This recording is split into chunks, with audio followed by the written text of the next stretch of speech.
Semangat pagi semuanya, perkenalkan saya Rizka Wahyu Nurmalaningrum dengan anggota ada Priscilla, Rosyanti, dan Imelda. Kami di sini akan membahas mengenai value proposition, customer segment, dan channels. Customer segment atau segmentasi konsumen. Pelanggan adalah inti dari perusahaan.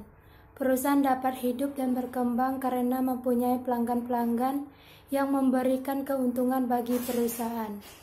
Situasi persaingan, keterbatasan sumber daya perusahaan membuat perusahaan harus memilih jenis pelanggan yang harus dilayani. Pelanggan-pelanggan akan dikelompokkan ke dalam berbagai segmen. Ada segmen yang kita bisa layani dan ada yang tidak bisa kita layani. Pelanggan yang kita layani kemudian kita bagi menjadi segmen-segmen sesuai dengan layanan atau produk yang akan kita berikan. Inilah yang disebut dengan segmentasi pelanggan atau customer segment. Segmentasi pelanggan bisa dipengaruhi oleh yang berikutnya, spesifikasi produk atau jasa yang dibutuhkan. Ada pelanggan yang membeli produk berkaitan dengan fungsi, ada juga pelanggan yang membeli produk karena status sosial atau image yang ditimbulkan. Dalam hal ini tentu kita memberi layanan yang berbeda untuk dua macam pelanggan ini. Yang berikutnya, jalur pemasaran yang dipakai untuk mencapai pelanggan. Nah, ada produk yang kita pasarkan langsung dan ada juga produk yang melewati perantara. Kita dapat mendesain produk yang berbeda untuk melayani dua macam pelanggan yang berbeda jalur pemasaran ini. Layanan produk di mana pelanggan mau membayar lebih. Nah, ada perusahaan yang mau membayar lebih untuk masalah fungsi operasional, ada yang mau membayar lebih untuk layanan purna jual yang tuntas, dan ada yang mau membayar lebih karena layanan yang bersifat personal dan lain sebagainya. Kita harus pada poin yang mana pelanggan itu membayar lebih. Yang berikutnya yaitu arus pendapatan. Sistem yang menguntungkan bagi perusahaan. Ada project yang bersifat one time free.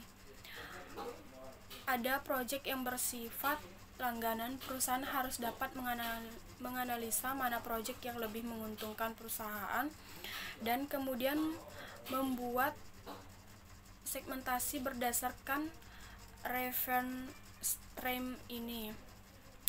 Dan yang berikutnya itu cara menjaga relasi. Ada layanan di mana kita harus menjaga relasi dengan baik. Ada juga produk yang dijual dan sudah cukup memberikan banyak informasi sehingga tidak perlu relasi lagi. Dengan demikian kita akan membuat segmentasi pelanggan berdasarkan bagaimana menjaga relasi ini. 2. Value proposition atau proposisi nilai konsumen. Value proposition merupakan gambaran produk atau jasa yang menciptakan nilai bagi segmen pelanggan tertentu. Nilai tersebut yang menjadi alasan pelanggan beralih ke produk lain dan memecahkan masalah pelanggan atau memenuhi kebutuhan. Setiap nilai terdiri dari produk atau jasa yang melayani kebutuhan dari segmen pelanggan tertentu. Value proposition berdasarkan inovasi dapat memastikan keunggulan kompetitif yang berkelanjutan, serta evaluasi value proposition dapat dilakukan dengan mendekatkan bisnis model kanvas. Osterwalder dan Pigner menggunakan analisis SWOT pada elemen value proposition untuk melakukan penilaian dan evaluasi yang terfokus pada aspek-aspek berikut. Yang pertama, strength atau kekuatan. Yang kedua, weakness atau kelemahan.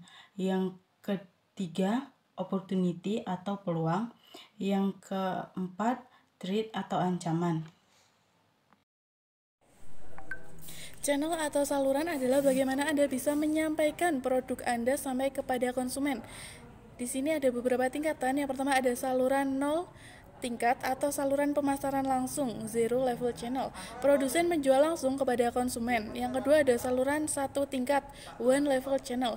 Mempunyai satu perantara penjualan di dalam pasar konsumen, perantara ini sekaligus merupakan pengecer atau retail. Sedangkan dalam pasar industri merupakan sebuah penyalur tunggal dan penyalur industri. Saluran dua tingkat or two level channel mempunyai dua perantara penjualan. Di dalam pasar, konsumen mereka merupakan grosir atau pedagang besar dan sekaligus pengecer. Sedangkan dalam pasar industri mereka merupakan sebuah penyalur tinggal dan penyalur industri. Selanjutnya ada saluran tingkat 3, mempunyai 3 perantara, yaitu grosir, pemborong, dan pengecer. Seorang pemborong biasanya ada di tengah antara grosir dan pengecer.